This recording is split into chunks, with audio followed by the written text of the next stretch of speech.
연결돼가지고 큰일 났네. 자, 76페이지 보시면 의사표시가 나와요. 일단 의사표시의 개념은 다 알다시피 의사를 원하는 바를 밖으로 표시하는 것이 뭐죠? 의사표시다.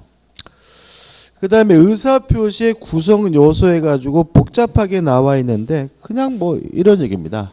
의사표시는 의사와 표시로 구성되어 있다. 그래서 의사를 우리가 효과의사라고 하고요. 오른쪽에 보시면 표시를 우리가 뭐죠? 표시행위라고 해요. 여기 부분은 한번 쭉 읽어보시는 부분입니다. 설명드릴 건 없어요. 중요한 건 아니고. 그 다음에 넘겨보시면 의사표시에 관한 이론이 나와요. 그죠? 자, 이런 문제입니다. 의사와 표시는 일치가 돼야 되는데 이것이 불일치됐을 때 무엇을 가지고 효과를 결정하느냐. 만약에 표시 행위를 가지고 효과를 결정해야 된다라는 주의를 표시주의라고 하고요. 의사를 가지고 효과를 결정해야 된다는 주의가 뭐죠? 의사주의예요. 그러면 표시주의는 무엇과 연결되죠? 규범적 해석인 거죠. 의사주의는 무엇과 연결됩니까?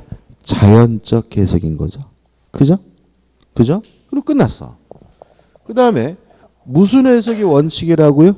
규범적 해석. 그럼 결국은 우리 민법은 표시주의가 원칙이고 자연적 해석이 예외다. 의사주의가 뭐인 거예요? 예외인 거죠. 그죠? 그럼 끝났죠. 그러면 좌측 하단에 보시면 우리 민법의 태도가 나와요. 읽어볼까요?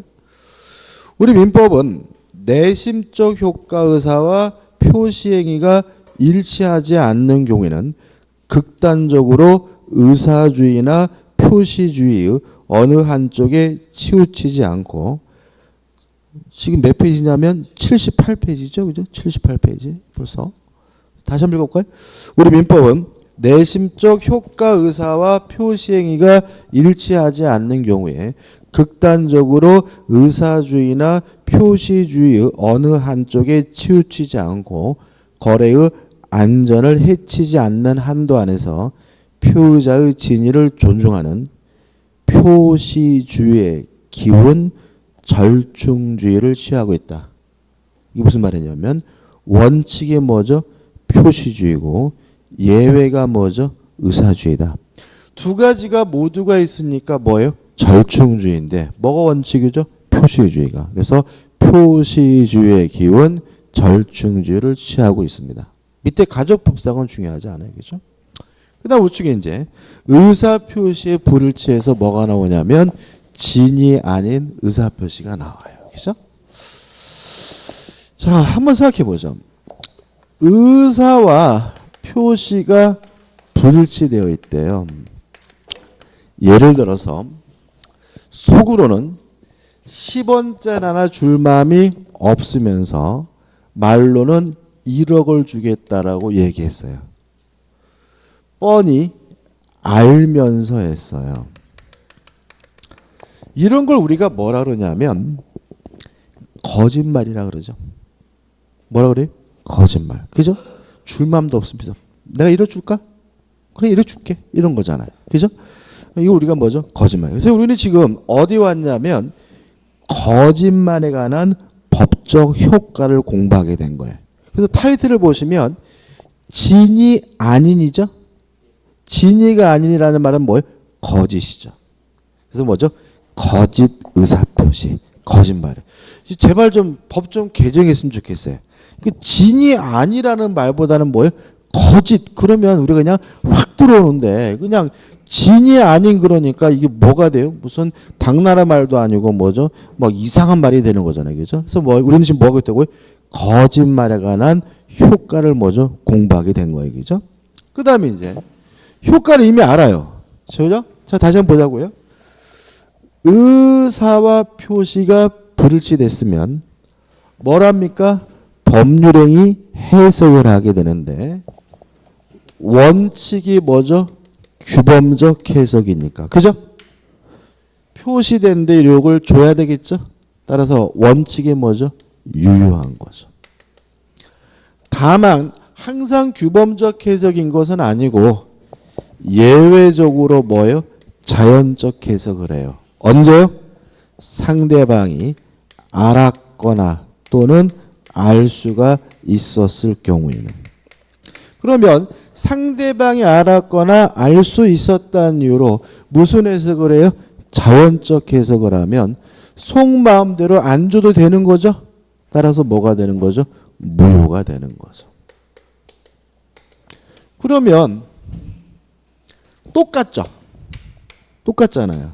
그러면 이게 왜 이러는 거예요? 그러니까 우리가 민법 조문이라는 것은 아무렇게나 만드는 게 아니에요. 법률적 이론에 의해서 뭐가 만들어지는 거예요?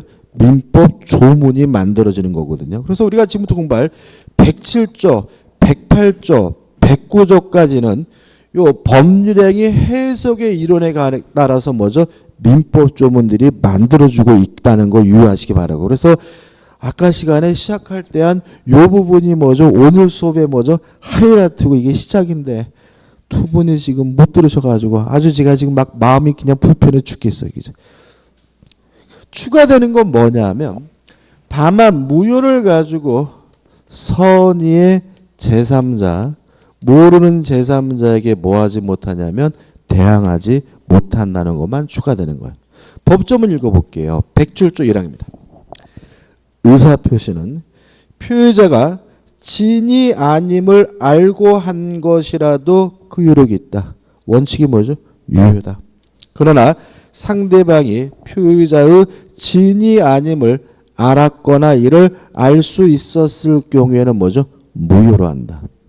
2항 전항의 의사표시 무효는 누구한테 대항하지 못하죠? 선의의 제3자에게 대항하지 못한다. 이런 얘기죠. 그죠? 저는 이거만 보면 꼭 떠올리는 게 있어요. 뭐가 있냐면은 그 옛날에 그 솔로몬의 선택이라는 프로가 있었어요. 그죠? 지금은 없죠. 그죠? 그거 좀 계속했으면 좋겠는데 이게 뭐 어떤 내용이죠? 법률적 분쟁을 드라마로 이렇게 보여주고 나서 마지막에 변호사가 나와가지고 요건 요렇고 저건 저렇고 결론 내려주는 프로가 뭐였어요? 솔로몬의 선택이라는 프로였는데 기억나는 것 중에 가장 대표적인 것이 뭐가 있냐면 여기는 게 한번 나왔어요. 배우가 등장해가지고 저녁을 먹는데 저녁을 먹고 이제 돈 계산하고 집에 가는데 잔돈이 남는 거예요. 그러니까 이제 한 친구가 로또 복권을 사겠다 그래요. 그러니까 한 친구가 말리는 거죠. 야매 그거 사봤자 대도 안 되는 거 그 뭐하러 사냐라고 하면서 그거 잔돈으로 애들 과자나 사가라라고 하길래 이 친구가 뭐라 그러냐면 내가 1등 되면 너한테 1억 줄게라고 얘기를 했어요. 물론 1억 줄 마음 없는 거죠. 그죠? 그죠? 없는 거죠. 그러고 나서 어떻게 해요? 로또 복권 사가지고 며칠 지나서 맞춰보니까 진짜 1등에 당첨됐어요. 그러면 1억을 줘야 되느냐 줄 필요 없느냐 이 내용인 거예요. 그죠? 그러면 우리가 배웠잖아요. 자, 줄 마음이 없으면서 주겠다고 알면서 했으면 이게 뭐예요? 진의한 의사표시 거짓말이고 원칙이 유효하다는 말은 1억 줘야 된다는 얘기잖아요. 근데 마지막에 그 변호사가 나와서 뭐라 그러냐면 1억 줄 필요가 없다가 답이었어요. 왜 그러냐면 그 내용의 드라마로 꾸며진 내용의 주된 내용이 뭐였냐면 그 주인공이 엄청난 뻥쟁이였어요. 그래가지고 이 사람은 그냥 말만 하면 거짓말해. 그래가지고 누가 굉장히 고생하냐면 와이프가 굉장히 고생을 해요. 그래가지고 막 이 양반이 집안 모임 가면 돈도 개뿔도 없으면서 가가지고 뭐 자기 돈으로 뭐 선산 뭐 이전해주고 막 형제한테 뭐 집 사준다라고 막 이래가지고 엄청난 뻥쟁이여서 부인이 굉장히 고생하는 내용이 나오거든요. 그럼 이렇게 생각해 보자고요. 상대방이 누구였어요? 친구였잖아요. 친구라면 오늘도 뻥을 친다는 사실을 뭐예요? 알았든지 최소한 뭐죠? 알 수 있었기 때문에 그거는 뭐죠? 무효고 따라서 1억을 뭐죠? 줄 필요가 없다. 이렇게 되는 거예요. 그래서 여러분도 평상시에 뻥을 많이 쳐주시면 좋아요. 뻥을 많이 추셔가지고 주위 사람들에게 뻥쟁이라는 인식을 심어주게 되면 행동에 자유가 생겨요. 뭐라 하더라도 다 뭐가 돼요? 무효가 되니까 뭐 할 필요 없어요? 이행할 필요가 없고 책임질 필요가 없는 거죠. 이런 거 많잖아요. 아들내미가 하도 공부를 안 해요. 그래가지고 어떻게 해요? 아들아, 네가 이번 중간고사 때 5등 안에 들면 엄마가 스마트폰 최신식으로 바꿔줄게. 그랬더니 이러면 어떻게 해요? 아싸 그런단 말이죠. 그래가지고 진짜로 어떻게 해요? 열심히 공부해서 5등 안에 들면 스마트폰 바꿔달라고 그러잖아요. 그럼 엄마 뭐라 그래? 이놈아 내가 지금 돈이 어디 있어? 먹고 뒤질 애도 없다 이놈아. 그러면 아들놈이 뭐라 그래요? 우리 엄마는 맨날 거짓말만 해. 땡. 우리 엄마는 맨날 거짓말한다는 사실은 그 아들도 거짓말하는 사실을 어떻게 해요? 알았다는 얘기고 따라서 뭐예요? 모르니까 스마트폰 뭐 할 필요 없어요? 바꿔줄 필요가 없다. 이렇게 되는 거죠. 이해되시나요? 그죠? 간단합니다. 그러니까 민법은 항상 이게 경직되시면 안 돼요. 막 뭔가를 막 외우려고 하고 뭔가를 막 머릿속에 집어넣으려고 하면 이게 잘 안 들어가요. 근데 이게 다 뭐예요? 생활이기 때문에 흥미를 가지시고 뭐 하시면 돼요? 접근하시면 되는 거예요. 퀴즈 볼까요? 의에 나와 있고요. 진위 아닌 의사표시 줄여가지고 비진위 표시라고 해요. 요건 1번 의사표시가 존재해야 된다. 2번 의사표시가 뭐가 돼요? 불일치되고 3번 스스로 알면서 해야죠. 만약에 몰랐어요. 몰랐으면 뭐예요? 실수한 거죠. 그건 차고. 뻔히 알면서 해야 뭐가 되는 거예요? 거짓말이 되는 거죠. 그 다음에 넘겨보시면 4번 왜 거짓말을 했는지 이유나 동기는 뭐죠? 묻지 않는다. 그죠? 이런 얘기고 그 다음에 핵심 판례가 나옵니다. 자, 진위 아닌 의사표시에 관련돼서는 문제가 나오면 두 가지 형태예요. 요 법조문을 가지고 사례를 구성하는 경우가 나오고요. 아니면 교재에 나와 있는 뭐죠? 판례를 가지고 문제를 내는 경우가 있어요. 근데 요 판례가 은근히 이해가 잘 안 돼요. 그래서 좀 이해를 하려고 좀 노력을 해 보셔야 되는데 근데 또 이런 분이 있어. 이해가 안 되니까 진도를 못 나가는 분이 있어요. 그럴 필요 없다. 왜냐하면 이것도 굉장히 중요한 거여서 여러분하고 저하고 앞으로 수십 번 반복할 거예요. 수십 번 반복할 거니까 오늘 이해 안 되더라도 뭐죠? 나중에 이해하면 되는 거겠죠. 그러니까 너무 막 경직돼가지고 막 그러시면 안 되겠죠. 자, 교재에 나와 있는 판례를 보기 위해서 한 가지 판례를 소개시켜 드릴게요. 갑이라는 사람이 사립여대 교수였어요. 근데 문제는 이 사람이 뭐가 문제냐면 요새도 말 많죠. 학생을 성추행했다는 문제가 있어요. 그래서 학생들이 뭐예요? 데모하고 집회하고 막 대자보에다가 뭐 안모 교수가 뭐 학생을 성추행했다 나쁜 놈 막 이렇게 붙고 막 난리가 난 거죠. 그러다 보니까 학교 입장에서는 이거 어떻게 해요? 냅둘 수가 없잖아요. 그래가지고 갑 교수를 불러가지고 웬만하면 관두라고 얘기를 해요. 그랬더니 갑이 뭐라 그러냐면 성추행 안 했다라고 주장하는 거죠. 근데 학교 측에서 뭐라 그러냐면 네가 성추행을 했고 안 했고가 중요한 게 아니다. 이 사실이 만약에 언론에 보도가 되거나 SNS에 뭐죠? 퍼지면 우리 대학 큰일 난다. 그러니까 네가 웬만하면 뭐죠? 사직을 하고 사직을 하면 애들이 뭐죠? 데모가 안 되고 조용해질 것이고 조용해질 것이면 기회를 봐서 우리가 뭐죠? 복직을 시켜주겠다라고 얘기를 해요. 그래서 갑이 재단 이사장인 을에게 뭘 냈어요? 사직서를 내게 되는 거죠. 어떤 상황인지 아시겠죠? 그죠? 자, 근데 문제는 뭐냐면 사직을 했고 조용해졌는데 복직을 안 시켜줘요. 근데 이 사건에 아주 키가 있는데 뭐냐면 갑이 재단 이사장 사위였어요. 이 사건은. 그러니까 이게 어떤 사건이냐면 지금 재단 이사장이 딸이 있는데 이놈이 그 뭐죠?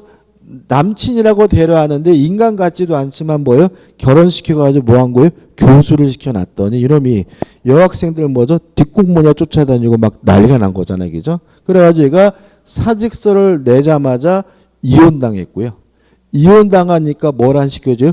복직을 안 시켜주니까 갑이 재단을 상대로 뭐 하냐면 소송을 제기하게 돼요. 그죠? 자, 여기서부터입니다. 갑은 이런 주장을 합니다. 자신은 사직할 마음이 없었다는 거예요. 그런데도 불구하고 사직서를 냈으니까 의사표시가 뭐죠? 부릴 수도 있고 자신도 어떻게 해요? 알면서 했다는 거죠. 근데 이러한 행위를 누가 시켰냐면 재단 측에서 시켰잖아요. 따라서 상대방도 뭐죠?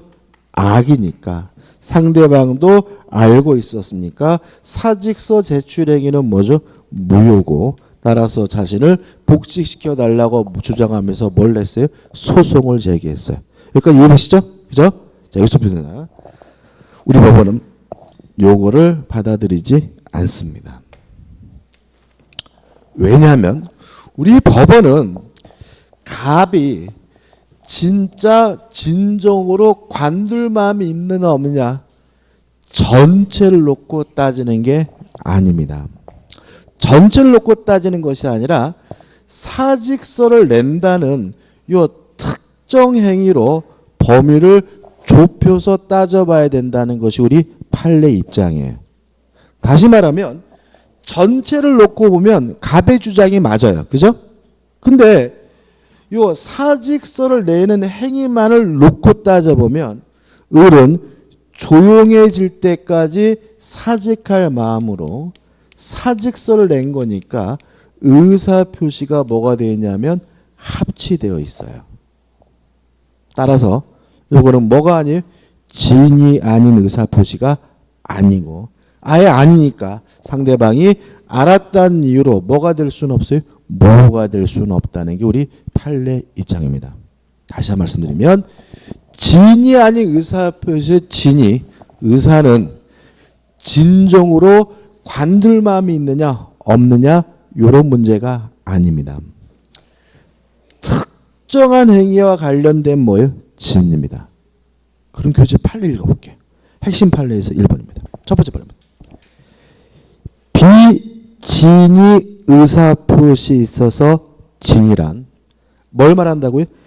특정한 내용의 의사표시를 하고자 하는 표의자의 뭘 말해요? 생각을 말하는 것이지 표의자가 진정으로 마음속에서 바라는 사항을 뜻하는 것은 아니다. 까지 이해되시나요? 그죠? 이해되시죠? 그죠? 그럼 하나만 더 해볼게요. 제가 길을 가는데 누가 몽둥이 들고 아저씨 5만 원만 줘 그런단 말이죠.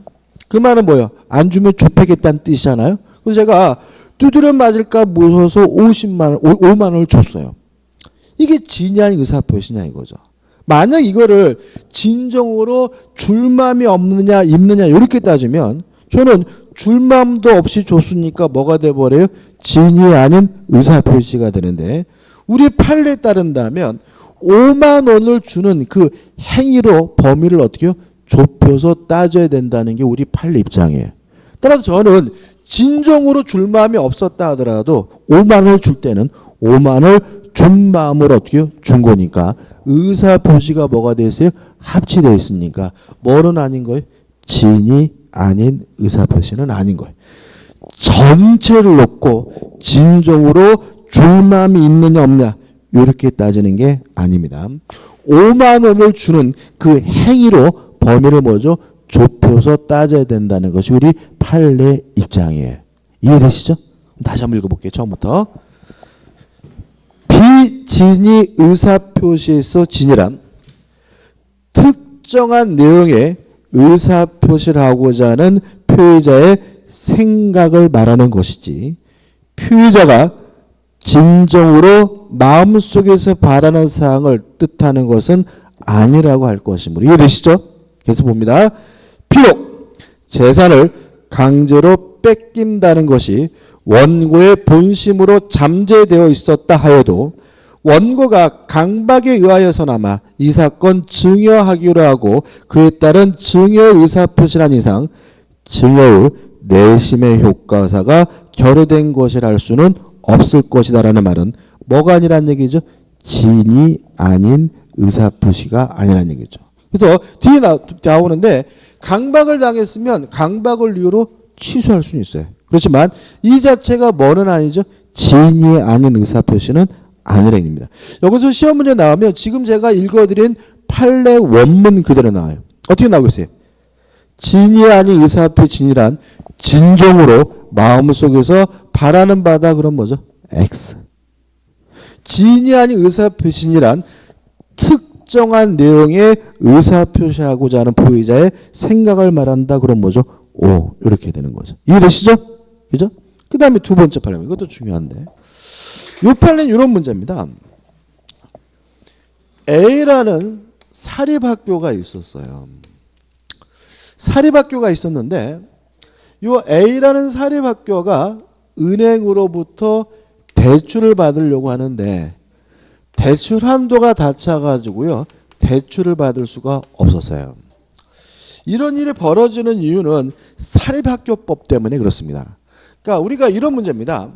학교가 돈이 필요하다 그래서 운동장, 학교 건물에다가 이빠이 담보 설정하고 대출을 받으면 돈을 못 바꾸면 학교가 뭐가 돼요? 경매가 되죠.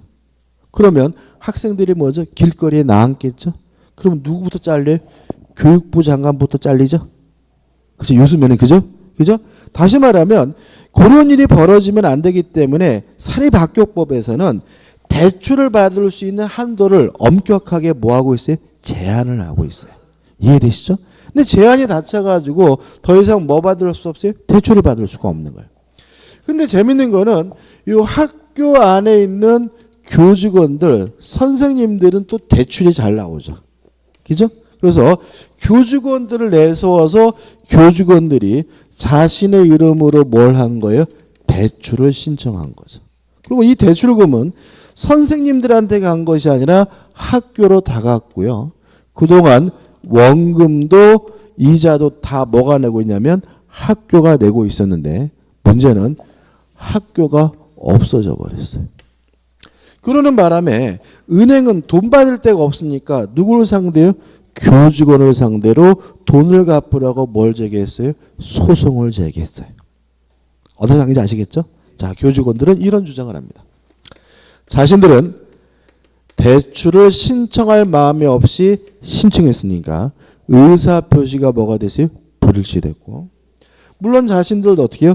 알면서 했죠. 그러면 대출 신청 행위가 뭐가 되죠? 진위 아닌 의사표시인데 은행의 태도를 보면 은행은 갑에게 대출금을 준 것이 아니라 학교에게 줬다는 말은 은행도 그 사실 뻔히 어떻게 해요? 알았다는 얘기죠. 따라서 상대방도 악이니까 무효다. 따라서 대출금을 못 갚겠다라고 주장한 것에 대해서 우리 법원은 받아들이고 있지 않습니다. 나중에 또 판례가 나와요. 그죠? 일단 왜 그러느냐? 이것도 마찬가지예요. 진정으로 대출을 신청할 마음이 없느냐, 있느냐 문제가 아니라 대출을 신청하는 요 특정한 행위로 범위를 뭐죠? 좁혀서 따져봐야 되죠. 그러면 갑은 어차피 학교를 위하든 자신을 위하든 그건 중요한 게 아니에요. 대출을 신청할 마음으로 대출을 신청한 거니까 의사표시가 뭐가 되어 있어요? 합치되어 있으므로 뭐가 아니에요? 진위 아닌 의사표시가 아니란 얘기예요. 두 번째 판례. 자, 학교법인이 사립학교법상 제한 규정 때문에 그 학교의 교직원들의 소외인들의 명의를 빌려 피고로부터 금원을 차용한 경우에 피고 역시 그러한 사정을 알고 있었다 하더라도 위 소외인들의 의사는 위 금전의 대차에 관하여 그들의 주채무자로서 채무를 부담하겠다는 뜻이라는 이라고 해석함이 상당하므로 이를 뭐로 볼 수는 없어요? 진위 아닌 의사표시로 볼 수는 없다. 이렇게 나와요. 그죠? 재밌는 거는 이런 판례가 나오면 댓글에 뭐가 달라요? 판사 개새끼. 그죠? 그죠? 판사 18놈, 그죠? 나가 뒤져라. 뭐 적폐 뭐 이렇게 붙잖아요. 그죠? 자, 근데 요거는 우리가 좀 생각해 볼 것은 요새 대법관들이 막 그 검찰 들락달락 거리니까 법원이 좀 불신받고 있는데 제가 그래도 전공이 뭐죠? 법이니까 형사 사건이나 어떤 정치 사건 그건 제가 모르겠어요. 그렇지만 최소한 민사 사건에 대해서만은 우리나라 법원은 대단히 뭐죠? 객관적입니다. 그래서 제가 봤을 때 우리나라 법원이 민사 사건에 대해서 판결 중에 누구에게 치우쳐서 판결했다고 볼 만한 건 그렇게 많지는 않아요. 근데 요거는 나중에 또 한번 오늘 또 말씀드릴 건데 교직원들이 쓴 변호사가 또라이인 거예요. 그러니까 우리가 이 민사 재판은 어떤 거냐면 변론 중심주의 그래가지고 판사는 심판이에요. 판사는 앉아가지고 두 사람이 싸우잖아요. 그죠? 싸우는 걸 들고 있다가 누구의 주장이 합리적인지에 대해서 어떻게 손 들어주는 사람이에요. 너윈 그런 사람이지 판사 스스로가 적극적으로 정의를 추구하는 사람은 아닙니다. 따라서 만약에 이쪽에서 주장하는 것이 잘못된 주장을 하더라도 판사가 아저씨 그렇게 주장하면요 재판에서 져요 라고 말해줄 수는 없어요. 이해되시나요? 그죠? 다시 말하면 판사는 뭐예요? 심판에 불과한 거고 이거는 갑측에서 뭘 한 거냐면 주장을 잘못한 거예요. 이 사건이 비슷한 사건이 또 벌어져요. 그때는 교직원들이 뭐 하게 되냐면 승소하게 되는데 왜 승소하는지는 좀 이따가 볼 거예요. 그죠? 좀 이따 볼 거고 일단은 정리해 보면 진위 아닌 의사표시에서 진위 의사란 진정으로 마음속에 바라는 바가 아니라 뭐예요? 특정된 행위와 관련된 진이다.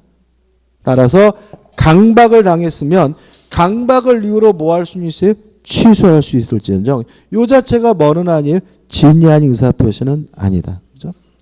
또 타인의 이름으로 대출을 신청한 행위에 대해서도 우리 판례가 뭐가 아니라고요? 진위 아닌 의사표시가 아니라고 뭐죠? 판시하고 있다. 중요한 판례들이죠. 그 다음에 이제 내용입니다. 효과, 원칙, 유효합니다. 예외, 상대방이 알았거나 알 수 있었으면 뭐죠? 무효입니다. 그죠? 그 다음에 이 부분은 이제는 법조문이 대단히 단수하기 때문에 뭐로 시험 문제를 내게 되냐면 사례 가지고 시험 문제를 내게 됩니다. 뭐 가지고요? 사례. 사례는요 고정적이에요. 한 가지 사례밖에 없어요. 한번 생각해 보죠. 갑이라는 사람이 A라는 부동산 건물을 가지고 있는데 을에게 증여하겠다고 하면서 이전 등기까지 해줬는데 증여는 진이 아닌 의사표시 비진이었어요. 그럼 일단 진이 아닌 의사표시는 원칙적으로 유효하기 때문에 을은 뭘 취득합니까? 소유권을 갖습니다. 동의하시죠? 그죠? 다만 을이 알았거나 또는 알 수가 있었으면 뭐죠? 모르니까 을은 뭘 갖지 못해요? 소유권을 갖지를 못합니다. 그런 얘기죠. 그죠? 여기서 좀 생각해 보자고요. 또는이죠. 그죠? 그러면 알아도 무효고 알 수 있어도 무효잖아요. 그죠? 그러면 원칙에 따라서 을이 소유권을 취득하려면 을은 선이이고 and 뭐 해야 돼요? 무과실해야 돼요. 그죠? 그죠? 알아도 무효고 몰랐다 하더라도 알 수 있으면 무효니까 원칙에 따라서 을이 소유권을 취득하려면 모르고 모르는데 뭐까지 없어야 돼? 과실까지 없어야 돼. 요 and가 중요해요.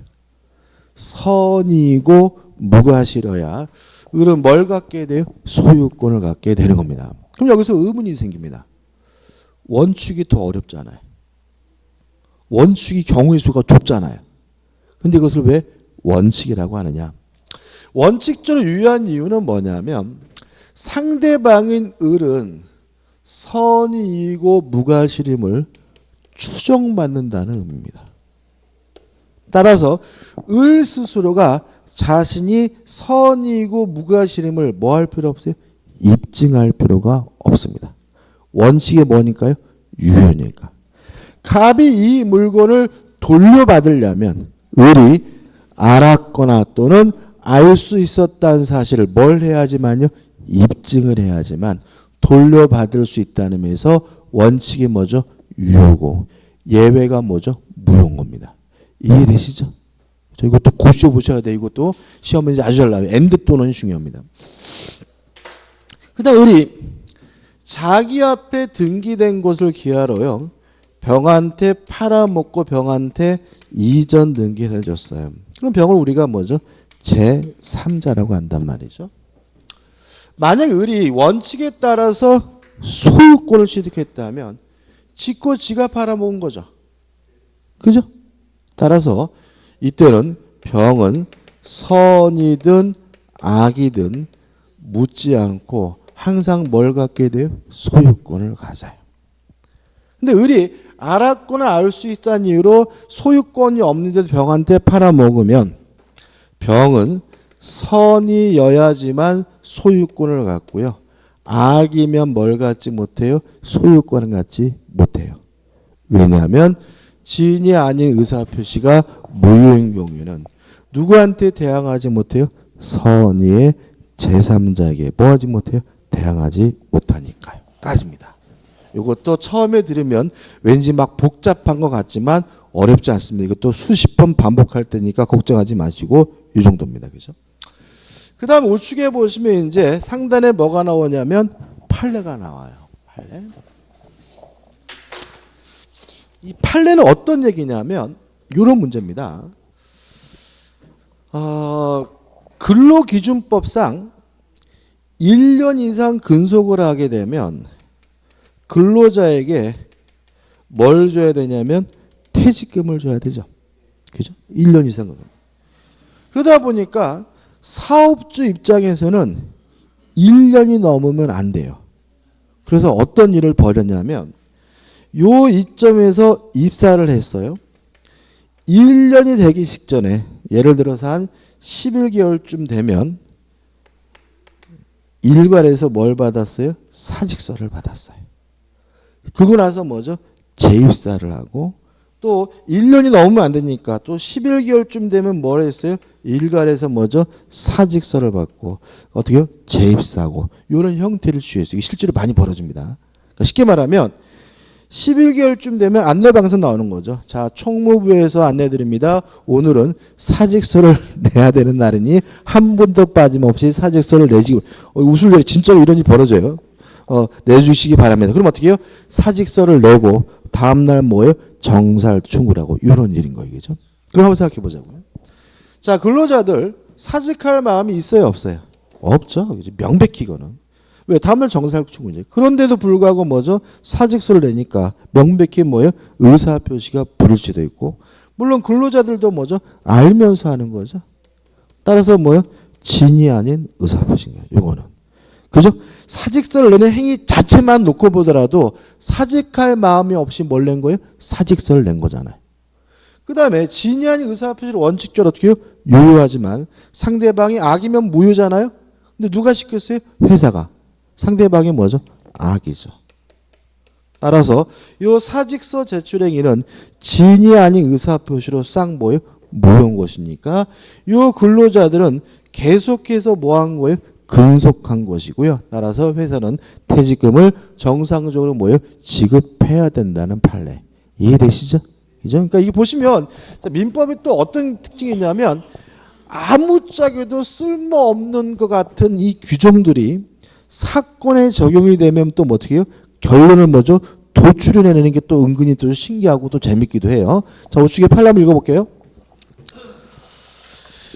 근로자가 회사의 경영 방식에 따라 사직원을 제출하고 회사가 이를 받아들여 퇴직 처리를 하였다가 즉시 재입사하는 형식을 취함으로써 왜 그런지 아시겠죠? 그 근로자가 그 퇴직 존에 걸쳐 실질적 근로관계에 단절 없이 계속 근무하였다면 그 사직원 제출은 근로자가 퇴직할 의사 없이 퇴직의 의사를 표시한 것으로서 비진이 의사 표시에 해당하고 재입사를 전제로 사직원을 제출한 회사 또한 그와 같은 진이 아님을 알고 있었다고 보니 상당하다고 할 것이므로 위 사직원 제출과 퇴직 처리로서 퇴직 처리에 따른 퇴직 효과는 생기지 않는다. 무효다. 따라서 근로자들은 뭐죠? 계속 근속한 것이니까 정상적으로 뭘 줘요? 퇴직금을 줘야 된다는 판례가 되는 거죠. 그 다음에 제3자에 대한 관계에서 좀 복잡한데 우리가 이번 달은 기초 강의니까 그냥 간단하게 모르는 선의의 제3자에게 뭐 하지 못해요? 대항하지 못한다. 뭐라 하더라도 무효라 하더라도 그죠? 그 다음에 4번 적용 범위가 나오는데 상대방 없는 단독행위에도 적용이 됩니다. 다만 상대방이 없다면 상대방이 알았거나 알 수 있었다는 건 뭐 할 수 없어요? 존재할 수가 없으니까 항상 뭐예요? 유효하고요. 2번 적용이 배제되는 경우가 나와 있는데 두 가지를 여기서 잊지 마셔야 돼요. 첫째는 가족법상 행위에는 뭐 되잖아요? 적용되지 않는다. 따라서 이혼할 마음도 없으면서 이혼하자 좋다 그러더라도 뭐예요? 이혼이 되는 것은 아니다.